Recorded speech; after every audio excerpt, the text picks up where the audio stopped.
We're here in Olympia and there's hardly anyone here, so let's go check it out.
So I may be a history nerd now, but my favorite class in high school and college was gym class. I actually was a PE major the first time, and we're standing in the middle of the gymnasium here at Olympia.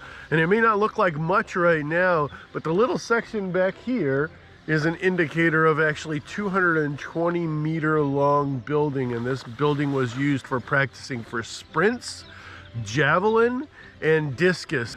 Although I have to think that the javelin and the discus were actually done just outside the building so that they could measure distance, because the roof didn't seem like it was that high.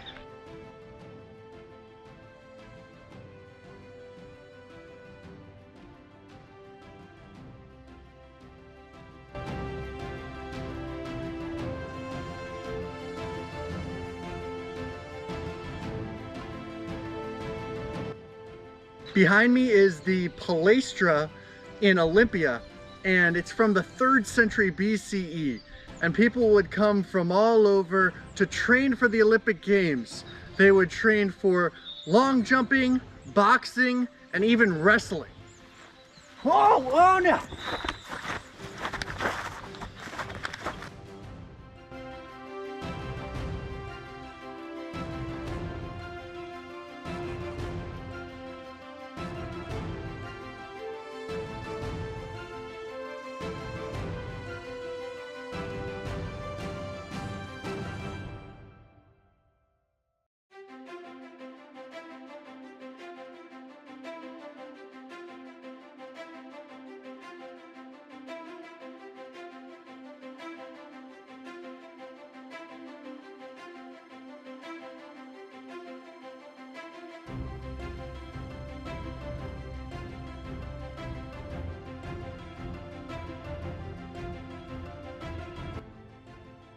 Many of our bucket list stops are the new modern wonders of the world, but here at Olympia they had one of the 7 ancient wonders of the world, and we'll see where that was housed here in a little bit.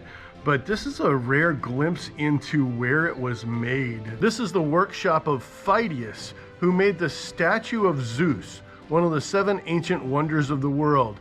And it's kind of an amazing little insight. This was a very tall structure, it would have had to have been, and he made it out of gold and ivory. They even found some of the shaped terracotta things that would have been required to build it in here when they were excavating. And then it was turned into a church, and it looks like it would have been a beautiful church as well.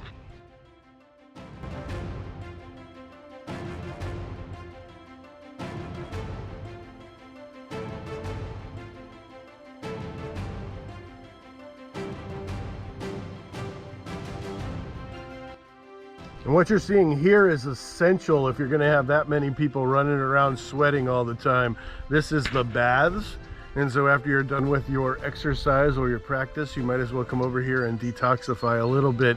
It's not one of the better preserved baths I've seen in my lifetime, but you can tell what it was used for. And there was this really sweet mosaic that you'll have to see in a picture because they've got it covered up to protect it right now.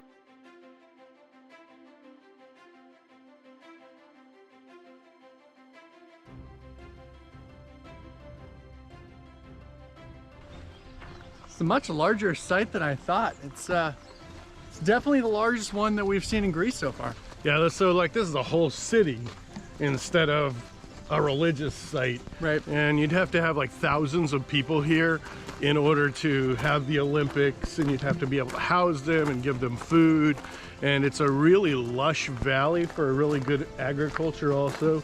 So I think it was a really good choice of an area to come to for the games, as opposed to Delphi, which we saw last week, which was like perched up on a cliffside. Right. And they had some really good games there too, but it seems like this one has the infrastructure to do it a little bit better.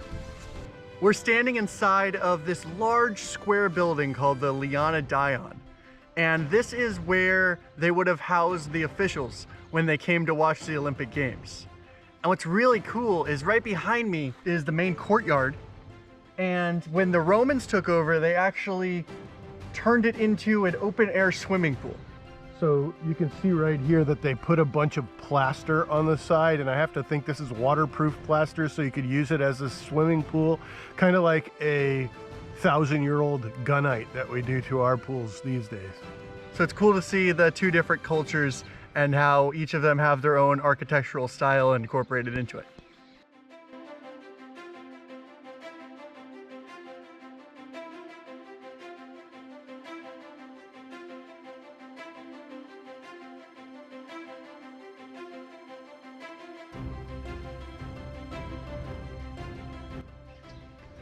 You gotta imagine, if you're rich, you'd probably want your own bath, not the same one that the common folk would use. And behind me, that's exactly what this is. This is the Leonidaion thermi. So this would have been the bath for the wealthy and the officials. You can see there's a substructure down here, and they would have actually heated water and had water flowing through the floors here, and then had a little sitting area. It wouldn't have been very deep of a bath, but you would have had those nice hot waters to splash on yourself, and a lot more privacy here than in the bigger one that we saw that was used for the commoners and the Olympians. But it's really a beautiful structure, and it is very intact, especially for this site, because you're not finding a lot of things that are extremely intact here. There's this bath back on the back side, and then there's also a secondary building. This particular building here, it was turned into a winery and a glass factory, for lack of a better word, later on in its life. And so it's had many different uses, and it stands to this day as one of the things that's really cool about Olympia.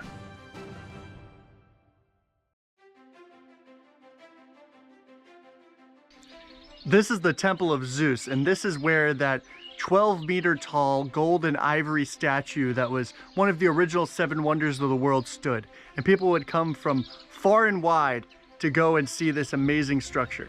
Unfortunately, it only lasted about 100 years before it was destroyed by an earthquake.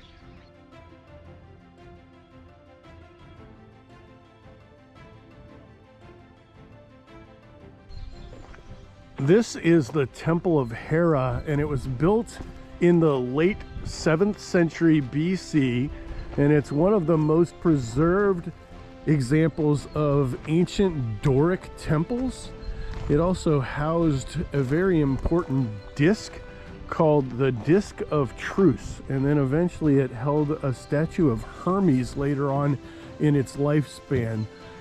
Now, it mostly just has a bunch of pretty wildflowers running through the center and some nice columns running all around it. In front of the Temple of Hera is the Altar of Hera. And this is where, since 1936, they've lit the Olympic torch every 4 years.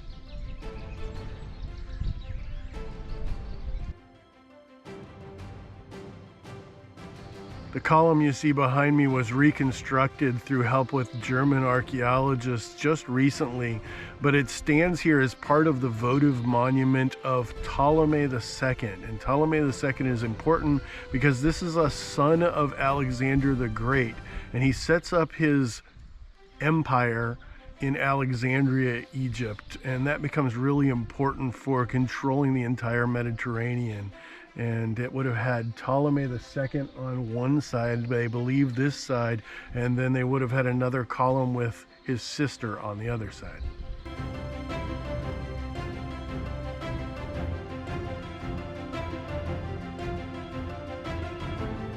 And of course we had to check out the museum that was across the road. They have a really cool museum for the city. And at first glance you might think it's kind of like the cat museum, because there are just cats everywhere. They're purring really loudly, they're begging for food. It was really cute, and I was glad we got to experience that.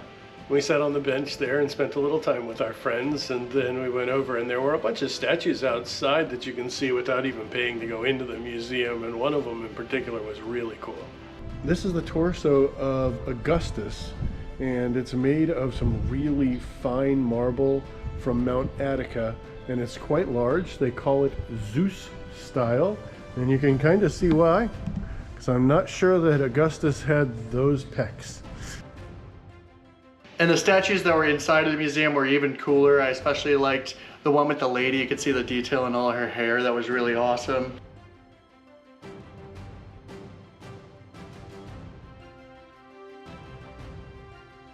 They also had a bunch of cool artifacts.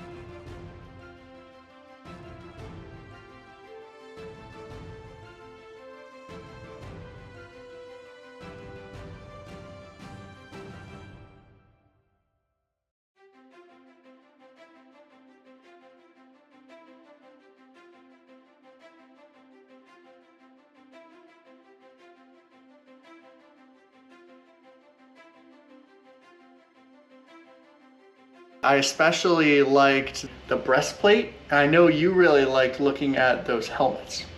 Yeah, the helmets were awesome. There was all sorts of different styles from different time periods and different places because everybody would come together in Olympia.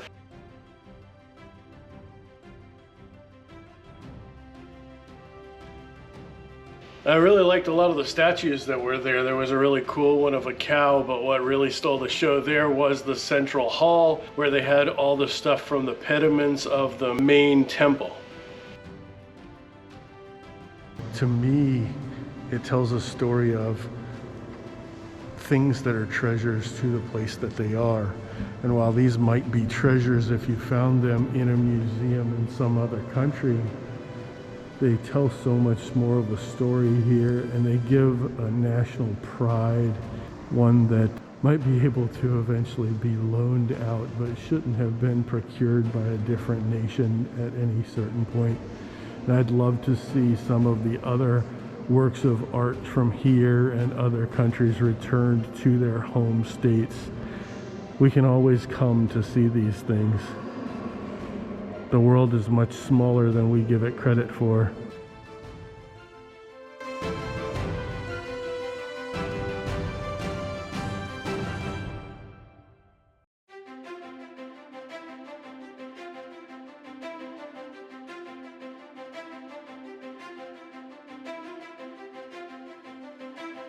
And we couldn't do a tour of Olympia without talking about the stadium. And as I walked through the tunnel, I immediately felt that Olympic pride, and it made me want to go for a run myself.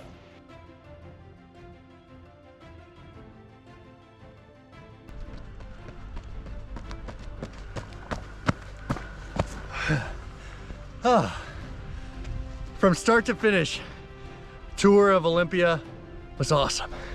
And we figured we'd finish off with the place where the royal family would have watched the Olympic Games. And don't just be a spectator. If you like, you can be spectators of ours and follow and like and all those good things. But make sure that you get out there on your own and go experience some of life. And remember to find yourself on the journey.